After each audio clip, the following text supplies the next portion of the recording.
Halo, salam jumpa. Saat ini Anda sedang menyaksikan Asia Calling.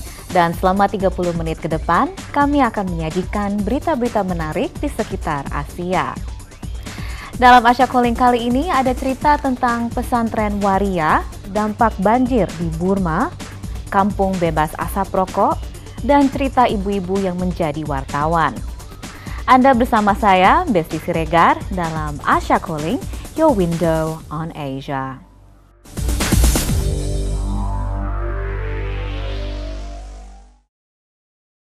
Angka buta huruf perempuan di Indonesia terbilang tinggi. Tahun 2011, Kementerian Pemberdayaan Perempuan dan Anak mencatat ada 5 juta perempuan Indonesia yang tidak bisa membaca dan menulis.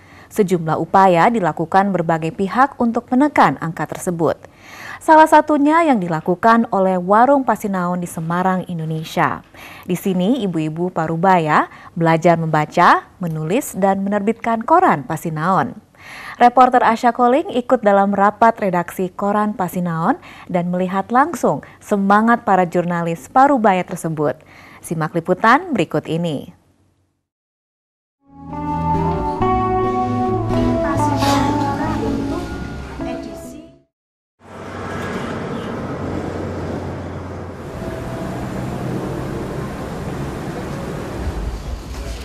Sekumpulan ibu-ibu ini duduk melingkar, bukan sedang arisan, bukan juga sedang menggelar pengajian. Ini adalah rapat redaksi koran Pasinaon di daerah Ungaran, Semarang, Indonesia. Tapi semangatnya tetap pagi. Ibu-ibu paruhbaya ini adalah wartawan atau jurnalis koran Pasinaon. Usia senja tidak menyurutkan semangat mereka. Koran Pasinaon berdiri tahun 2010. Media ini merupakan bagian dari Taman Bacaan Masyarakat Warung Pasinaon yang berdiri sejak tahun 2007. Jadi sejak awal memang saya punya angan-angan bahwa kita harus punya media, gitu. Tetapi saya nggak punya modal, Mas. Nah, saya nggak punya modal. Rezeki itu datang ketika saya menganggap itu satu reward.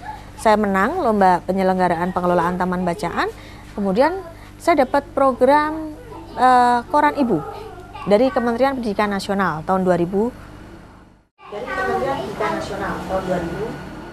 Yang istimewa, koran Pasinaon dibuat oleh ibu-ibu yang semula buta huruf dan tidak bisa membaca. Mereka umumnya tidak lulus sekolah dasar dan sudah bertahun-tahun jauh dari aktivitas pendidikan. Kebanyakan mayoritas tidak tamat SD. Mereka yang betul-betul tidak laku kerja. Jadi mereka tukang cuci, mereka pengasuh anak, mereka buruh tani, mereka yang pedagang-pedagang kecil, seperti itu. Artikel koran Pasinaon beragam, dari berita utama, surat pembaca, tips masak, sampai curhat warga. Mungkin kelihatannya sederhana, tapi tulisan-tulisan ini begitu dekat dengan pembacanya. Oke, kita buat majalah itu adalah bagaimana kita mencoba untuk mengekspresikan diri, menuangkan ini loh. Kita itu punya unek-unek, gitu loh. Kita itu punya banyak sekali informasi. Motivasi Tirta kepada ibu-ibu tersebut tidak sia-sia. Kini mereka sudah lancar membaca dan menulis. Kepada Tempo TV, Sugimah membuktikan kemampuannya membaca dengan lancar. Salah satu unsur penting dalam kemajuan siswa adalah guru yang betul-betul peduli terhadap anak didiknya dan terampil. Kini, nenek 12 cucu ini aktif menulis untuk koran Pasinaon. Ini salah satu artikel yang pernah ditulis Sugimah tentang kecelakaan di dekat rumahnya. Ia bercerita bagaimana ia bisa mendapatkan berita tersebut. Sebenarnya kan cari rumahnya anak-anak itu, anak yang jatuh. Terus ke tempat RT, langsung kan saya tanya, lah Mas, apa tuh kejadiannya kemana, bagaimana, saya kan gitu. Nah, ini Bu, saya kan enggak tahu wong sopir. Saya ada lewat, anak-anak baru muncul di sekolahan. Terus saya lewat itu ke belakang enggak tahu. Lain lagi ceritanya dengan Rohmiati. Ia hanya mengenyam pendidikan hingga kelas 1 sekolah dasar.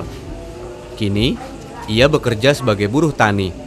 Tapi ia bisa menulis surat untuk Menteri Pendidikan dan Kebudayaan Muhammad Nuh. Saya kan ini cerita saya dulu nggak bisa apa-apa gitu. Kan dulu sekarang sudah bisa baca. Inilah surat Rohmiati untuk Muhammad Nuh. Surat ini sampai ke tangan Menteri Pendidikan dan sampai dimuat di salah satu edisi koran Pasinaon.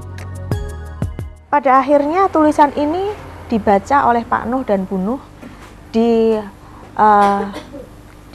Surabaya, di pembukaan TBM Atmall seperti itu, sehingga Bu Nuh saat itu minta kepada kami, Bu Tirta, silahkan kirim proposal apa yang Ibu butuhkan, dan kami mendapatkan buku dan komputer. Ya saya ya senang sekali, tapi ya saya ya rada grogi. Rohmiati, Sugimah, dan ibu-ibu koran Pasinaon lainnya sudah membuktikan bahwa usia bukan hambatan untuk belajar. Usia senja harus jadi pendorong agar terus bisa memberikan manfaat untuk sesama. Pasti sampai sampai sepanjang hayat lah.